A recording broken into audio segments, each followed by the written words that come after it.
बचपन की यात्रा एक दुःस्वप्न बन गई। Baba Saheb doctor B R. अम्बेडकर की बचपन की कहानी। हमारा परिवार मूल रूप से बॉम्बे प्रेसिडेंसी के रत्नागिरी जिले के दापोली तालुका से आया था। ईस्ट इंडिया कंपनी के शासन की शुरुआत से ही मेरे पूर्वजों ने कंपनी की सेना में सेवा के लिए अपना वंशानुगत व्यवसाय छोड़ दिया था। मेरे पिता ने भी पारिवारिक परंपरा का पालन किया और सेना में सेवा करने की इच्छा जताई। वे अधिकारी के पद तक पहुंचे और सेवानिवृत्त होने पर सूबेदार थे। अपनी सेवानिवृत्ति पर मेरे पिता परिवार को दापोली ले गए ताकि वहां बस सके, लेकिन किसी कारण से मेरे पिता ने अपना मन बदल लिया।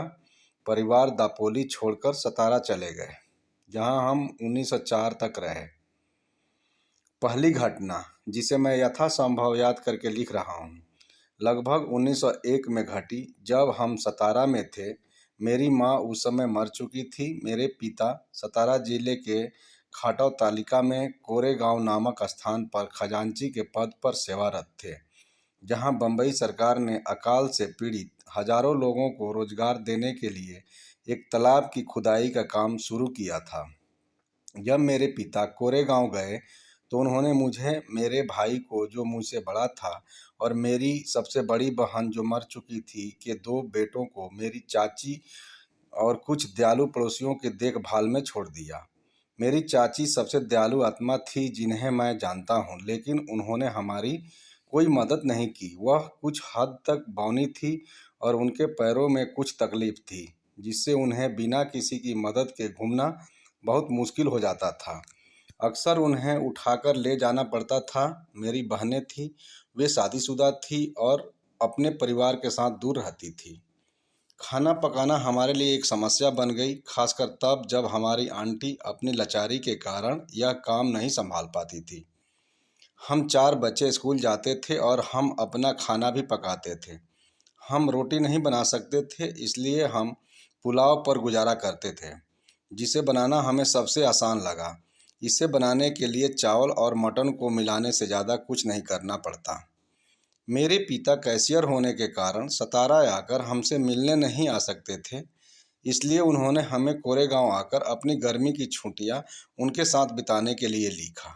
हम बच्चे इस संभावना से बहुत उत्साहित थे, खासकर इसलिए क्योंकि हम में से किसी ने भी उस समय तक रेलवे ट्रेन नहीं देखी थी। बड़ी तैयारियां की गई थी। यात्रा के लिए नई अंग्रेजी शर्ट, चमकीले जड़ाऊ टोपियां, नए जूते, नई रेशमी किनारी वाली धोतियां मंगवाई गई थी।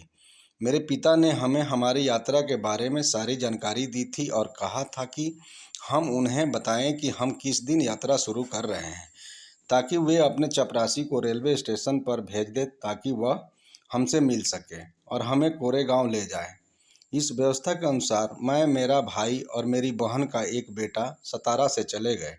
हमारी चाची हमारे पड़ोसियों की देखभाल में रह गई, जिन्होंने उनकी देखभाल करने का वादा किया था। रेलवे स्टेशन हमारे घर से 10 मील दूर था और हमें स्टेशन तक ले जाने के लिए एक तांगा लगाया गया था। हमने इस अवसर के लिए विशेष रूप से बनाए गए नए कपड़े पहने थे और हम खुशी से भरे अपने घर से निकले। लेकिन मेरी चाची की चीखों के बीच, जो हमारे बिछड़ने पर दुख से लगभग बेसुध हो गई थी। जब हम स्टेशन पर पहुंचे तो मेरे भाई ने टिकट खरीदे और मुझे और मेरी बहन के बेटे को जेब खर्च के तौर पर 2-2 आने दिए, जिन्हें हम अपनी मर्जी से खर्च कर सकते थे। हमने तुरंत ही अपनी मौज मस्ती भरी जिंदगी शुरू कर दी और शुरुआत में ही हमने नींबू पानी की एक बोतल मंगवाई। थोड़ी देर बाद ट्रेन ने सीटी बजाई और हम पीछे छूट जाने के डर से जल्दी उसमें चढ़ गए। हमें कोरेगांव के सबसे नज़दीकी रेलवे स्टेशन मसूर पर उतरने के लिए कहा गया। शाम को करीब 5 बजे ट्रेन मसूर पहुंची और हम अपना सामान लेकर उतर गए। कुछ ही मिनटों में ट्रेन से उतरे सभी यात्री अपने गंतव्य की ओर चले गए। हम 4 बच्चे प्लेटफार्म पर खड़े रहे और मेरे पिता या उनके नौकर की प्रतीक्षा करते रहे, जिसे उन्होंने भेजने का वादा किया था। हमने काफ़ी देर तक इंतज़ार किया, लेकिन कोई नहीं आया। 1 घंटा बीत गया और स्टेशन मास्टर पूछताछ करने आया। उसने हमसे हमारे टिकट मांगे। हमने टिकट दिखाए। उसने हमसे पूछा कि हम क्यों देर से आए हैं। हमने उसे बताया कि हम कोरेगांव जा रहे हैं और हम पिताजी या उनके नौकर के आने का इंतजार कर रहे हैं, लेकिन उनमें से कोई भी नहीं आया। मैं और हमें नहीं पता था कि कोरेगांव कैसे पहुंचना है। हम अच्छे कपड़े पहने हुए बच्चे थे। हमारे पहनावे या बातचीत से कोई यह नहीं समझ सकता था कि हम अछूतों के बच्चे हैं। दरअसल स्टेशन मास्टर को पूरा यकीन था कि हम ब्राह्मण बच्चे हैं, और जिस हालत में उसने हमें पाया उससे वह बहुत ही दुखी था। हिंदुओं के बीच जैसा कि आम बात है, स्टेशन मास्टर ने हमसे पूछा कि हम कौन हैं। बिना कुछ सोचे समझे मैंने बोल दिया कि हम महार हैं। वह अवाक रह गया। उसके चेहरे पर अचानक बदलाव आ गया। हम देख सकते थे कि वह एक अजीब सी विकर्षण की भावना से अभिभूत था। जैसे ही उसने मेरा उत्तर सुना, वह अपने कमरे में चला गया और हम जहाँ थे वहीं खड़े रहे। 15-20 मिनट बीत गए। सूरज लगभग डूबने वाला था। हमारे पिता नहीं आए थे, न ही उन्होंने अपना नौकर भेजा था, और अब स्टेशन मास्टर भी हमें छोड़कर जा चुका था। हम बिल्कुल हैरान थे, और यात्रा की शुरुआत में जो खुशी और आनंद हमें महसूस हुआ था वह अत्यधिक उदासी की भावना में बदल गया। आधे घंटे बाद स्टेशन मास्टर वापस आया और हमसे पूछा कि हम क्या करने जा रहे हैं। हमने कहा कि अगर हमें किराए पर बैलगाड़ी मिल जाए तो हम कोरेगांव जाएंगे, और अगर वह बहुत दूर नहीं है तो हम सीधे चल पड़ेंगे। वहाँ किराए पर कई बैलगाड़ियाँ चलती थीं, लेकिन स्टेशन मास्टर को मेरा जवाब कि हम महार हैं गाड़ीवानों के बीच फैल गया था, और उनमें से कोई भी अछूत वर्ग के यात्रियों को ले जाने के लिए, अपवित्र होने और खुद को अपमानित करने के लिए तैयार नहीं था। हम दोगुना किराया देने के लिए तैयार थे, लेकिन हमने पाया कि पैसे के काम नहीं चलता। स्टेशन मास्टर जो हमारी ओर से बातचीत कर रहा था चुपचाप खड़ा रहा। उसे समझ में नहीं आ रहा था कि क्या करें। अचानक उसके दिमाग में एक विचार आया और उसने हमसे पूछा, क्या तुम गाड़ी चला सकते हो? यह महसूस करते हुए कि वह हमारी मुश्किल का हल ढूंढ रहा है, हमने चिल्लाकर कहा, हाँ, हम चला सकते हैं। यह जवाब पाकर वह हमारी ओर से प्रस्ताव लेकर गया कि हम गाड़ीवान को दोगुना किराया दें और गाड़ी चलाएं, और वह हमारी यात्रा में गाड़ी के साथ पैदल चले। एक गाड़ीवान सहमत हो गया, क्योंकि इससे उसे अपना किराया कमाने का मौका मिल गया और वह अपवित्र होने से भी बच गया। शाम के करीब 6:30 बजे हम चलने के लिए तैयार थे, लेकिन हम तब तक स्टेशन नहीं छोड़ना चाहते थे जब तक हमें यह भरोसा न मिल जाए कि हम अंधेरा होने से पहले कोरेगांव पहुंच जाएंगे। इसलिए हमने गाड़ीवान से पूछा कि कोरेगांव पहुंचने में कितना समय लगेगा और दूरी क्या होगी। उसने हमें भरोसा दिलाया कि हमें 3 घंटे से ज़्यादा नहीं लगेंगे। उसकी बात पर यकीन करके हमने अपना सामान गाड़ी में रखा, स्टेशन मास्टर को धन्यवाद दिया और गाड़ी में बैठ गए। हम में से एक ने गाड़ी की लगाम संभाली और गाड़ी चल पड़ी। वह आदमी हमारे साथ साथ चल रहा था। स्टेशन से कुछ ही दूरी पर एक नदी बहती थी। यह बिल्कुल सूखी थी, सिवाय उन जगहों के जहाँ पानी के छोटे छोटे तालाब थे। गाड़ी के मालिक ने सुझाव दिया कि हमें वहां रुककर खाना खा लेना चाहिए, क्योंकि रास्ते में हमें पानी नहीं मिल सकता। हम सहमत हो गए। उसने हमसे अपने किराए का कुछ हिस्सा देने को कहा, ताकि वह गांव जाकर अपना खाना खा सके। मेरे भाई ने उसे कुछ पैसे दिए और वह जल्दी ही वापस आने का वादा करके चला गया। हम बहुत भूखे थे और हमें खुशी थी कि हमें कुछ खाने का मौका मिला। मेरी चाची ने हमारे पड़ोसियों के महिलाओं को काम पर लगा दिया था और हमारे लिए रास्ते में कुछ बढ़िया खाना तैयार किया था। हमने टिफ़िन की टोकरी खोली और खाना शुरू कर दिया। हमें खाने पीने के लिए पानी की ज़रूरत थी। हम में से एक व्यक्ति पास की नदी के किनारे बने पानी के कुंड में गया, लेकिन पानी वास्तव में पानी नहीं था। यह कीचड़ और गाय भैंसों और अन्य मवेशियों के मल मूत्र से भरा हुआ था, जो पीने के लिए कुंड में जाते थे। वास्तव में वह पानी इंसानों के इस्तेमाल के लिए नहीं था। किसी भी हालात में पानी की बदबू इतनी ज़्यादा थी कि हम उसे पी नहीं सकते थे। इसलिए हमें अपना खाना ख़त्म करना पड़ा और गाड़ीवान के आने का इंतज़ार करना पड़ा। वह बहुत देर तक नहीं आया और हम बस उसे हर दिशा में ढूंढते रहे। आखिरकार वह आया और हमने अपनी यात्रा शुरू की। करीब 4-5 मील तक हम गाड़ी चलाते रहे और वह पैदल चलता रहा। फिर वह अचानक गाड़ी में कूद गया और हमारे हाथ से लगाम ले ली। हमें लगा कि यह उस व्यक्ति का अजीब व्यवहार था जिसने प्रदूषण के डर से गाड़ी को किराए पर देने से इनकार कर दिया था। अपने सभी धार्मिक संकोचों को दरकिनार करके हमारे साथ एक ही गाड़ी में बैठने के लिए सहमत हो गया। लेकिन हमने उससे इस मुद्दे पर कोई सवाल पूछने की हिम्मत नहीं की। हम जल्द से जल्द अपने गंतव्य कोरेगांव पहुंचने के लिए उत्सुक थे और कुछ समय के लिए हम केवल गाड़ी की गति में रुचि रखते थे। लेकिन जल्द ही हमारे चारों ओर अंधेरा छा गया। अंधेरे को दूर करने के लिए कोई स्ट्रीट लाइट नहीं थी, कोई पुरुष, महिला या यहाँ तक कि कोई मवेशी भी नहीं था जो हमें यह एहसास दिला सके कि हम उनके बीच में हैं। हम अपने चारों ओर फैले अकेलेपन से डरने लगे। हमारी बेचैनी बढ़ती जा रही थी। हमने अपनी पूरी हिम्मत जुटाई। हम मसूर से बहुत दूर आ गए थे, 3 घंटे से ज़्यादा हो गए थे, लेकिन कोरेगांव का कोई नामो निशान नहीं था। हमारे मन में एक अजीब सा विचार आया। हमें संदेह था कि गाड़ीवान विश्वासघात करने वाला है और वह हमें मारने के लिए किसी सुनसान जगह पर ले जा रहा है। हमारे पास बहुत सारे सोने के गहने थे जिससे हमारा संदेह और पुख्ता हो गया। हम उससे पूछने लगे कि कोरेगांव कितनी दूर है और हमें वहां पहुंचने में इतनी देर क्यों हो गई। वह बार बार कहता रहा, यह ज़्यादा दूर नहीं है, हम जल्दी ही वहां पहुंच जाएंगे। रात के करीब 10 बजे थे जब हमने पाया कि कोरेगांव का कोई पता नहीं है, तो हम बच्चे रोने लगे और गाड़ीवान को गालियां देने लगे। हमारा विलाप और रोना धोना काफ़ी देर तक जारी रहा। गाड़ीवान ने कोई जवाब नहीं दिया। अचानक हमने कुछ दूरी पर एक लाइट जलती देखी। गाड़ीवान ने कहा, क्या तुम उस लाइट को देख रहे हो? यह टोल कलेक्टर की लाइट है। हम रात को वहीं आराम करेंगे। हमें कुछ राहत महसूस हुई और हमने रोना बंद कर दिया। लाइट दूर थी और हम अभी भी उस तक नहीं पहुंच पाए। टोल कलेक्टर की झोपड़ी तक पहुंचने में हमें 2 घंटे लग गए। अंतराल में हमारी चिंता बढ़ा दी और हम गाड़ीवान के तरफ से सवाल पूछते रहे, जैसे कि जगह पर पहुंचने में देरी क्यों हुई, क्या हम सही रास्ते पर जा रहे हैं, आदि आदि। आखिरकार आधी रात तक गाड़ी टोल कलेक्टर की झोपड़ी तक पहुंच गई।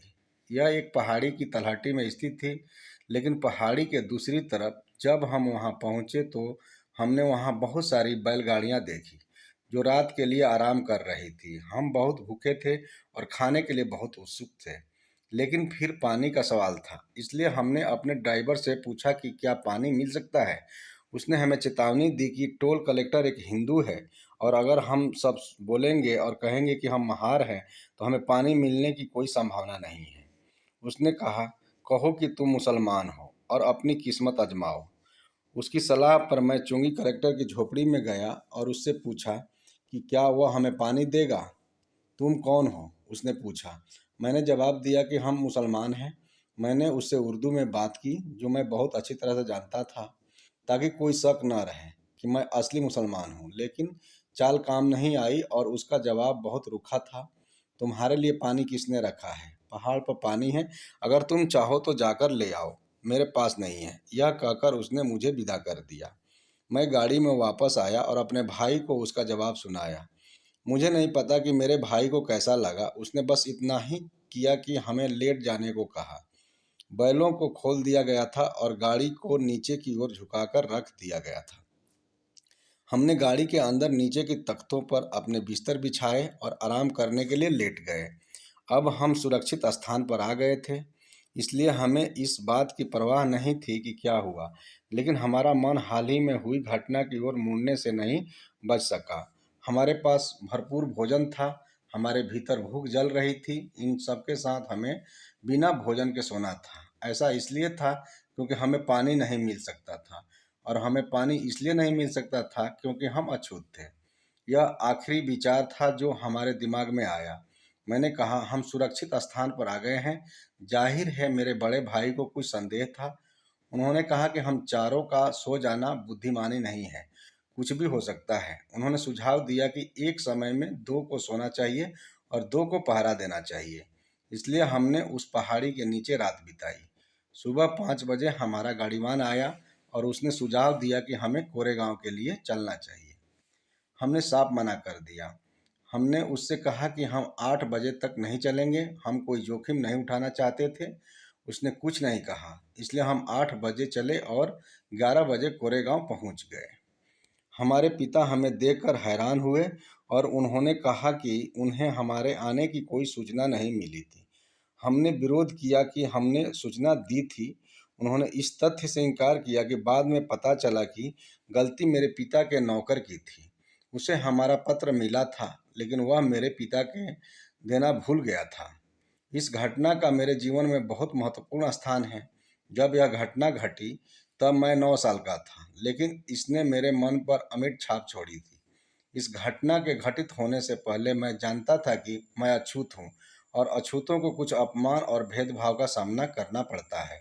उदाहरण के लिए मैं जानता था कि स्कूल में मैं अपने सहपाठियों के बीच अपनी रैंक के अनुसार नहीं बैठ सकता, बल्कि मुझे एक कोने में अकेले बैठना होगा।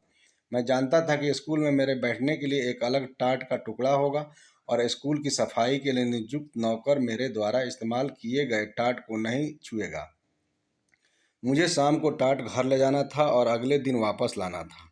स्कूल में रहते हुए मैं जानता था कि जब स्वर्ण वर्ग के बच्चों को प्यास लगती थी तो वो पानी के नल के पास जाकर उसे खोल सकते थे और अपनी प्यास बुझा सकते थे। इसके लिए बस शिक्षक की अनुमति की आवश्यकता थी। लेकिन मेरी स्थिति अलग थी। मैं नल को छू नहीं सकता था और जब तक कोई स्वर्ण व्यक्ति नल को न खोले तब तक मेरे लिए अपनी प्यास बुझाना संभव नहीं था। मेरे मामले में शिक्षक की अनुमति पर्याप्त नहीं थी। स्कूल के चपरासी की उपस्थिति आवश्यक थी, क्योंकि वह एकमात्र व्यक्ति था जिसे कक्षा शिक्षक इस तरह के काम के लिए इस्तेमाल कर सकता था। अगर चपरासी उपलब्ध नहीं था तो मुझे पानी के बिना ही रहना पड़ता था। स्थिति को इस घर पर मुझे पता था कि कपड़े धोने का काम मेरी बहनें करती थी। ऐसा नहीं था कि सतारा में धोबी नहीं थे। ऐसा नहीं था कि हम धोबी को पैसे नहीं दे सकते थे।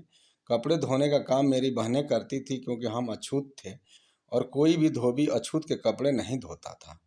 हमारे बाल काटने या लड़कों के हजामत बनाने का काम, जिसमें मैं भी शामिल हूँ, हमारी बड़ी बहन करती थी, जो हम पर यह कला करके काफ़ी कुशल नाई बन गई थी।